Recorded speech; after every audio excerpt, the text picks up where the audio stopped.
Good evening, ninth class. So today we are in the topic number 3.3, and the name of the topic is making of the Indian Constitution. So up to 3.2 we have discussed about the country which has similarities with India, that is about South Africa. We have learned how apartheid system work there, how they neglect the apartheid system, and what are the circumstances in which the constitution of South Africa was made. Now in today's topic, as its name suggests, we are now moving ahead in the making of the Indian constitution, how Indian constitution was made. So this is a very big topic, so I have decided to take it in small pieces. So today's topic is only in the page number 45 according to my book, and in the left hand side we will read that like South Africa, India's constitution was also drawn up under very difficult circumstances.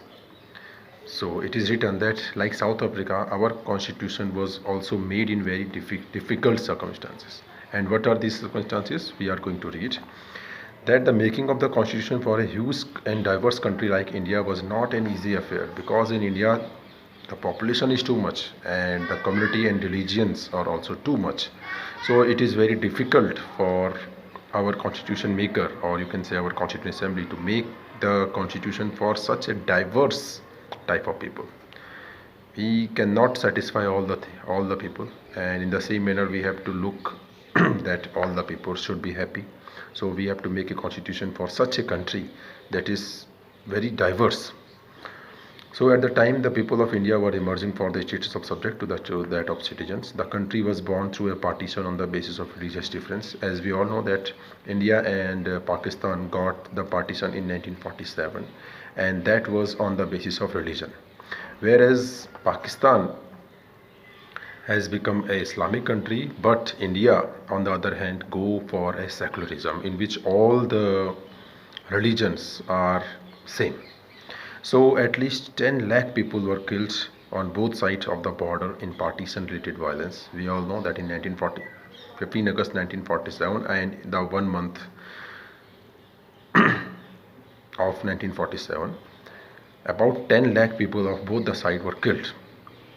It means both Hindus and Muslims. There was another problem. The British had left it to the rulers of princely state to decide whether they wanted to merge with India or with Pakistan or remain independent.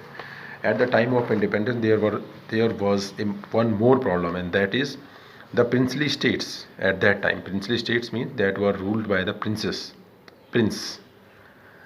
They were said by the Britishers that they are independent, whether they want to choose or be a part of India, or they can be a part of Pakistan also, and they can remain independent also. So the merger of these princely states was a difficult and uncertain task. When the constitution was being written, the future of the country did not look as secure as it does today. So when the future of the constitution was written by our constituent assembly at that time, it was said by several people that this constitution will not work for 10 years only, because there are so many religious differences in India. But we know that even today that constitution works in India. The makers of the constitution has anxieties about the present and the future of the country. They have lot of commitment for the future of the country as well, but our country has done well up to so far. So the next topic, the path of constitution, we will discuss in the next video. Thank you.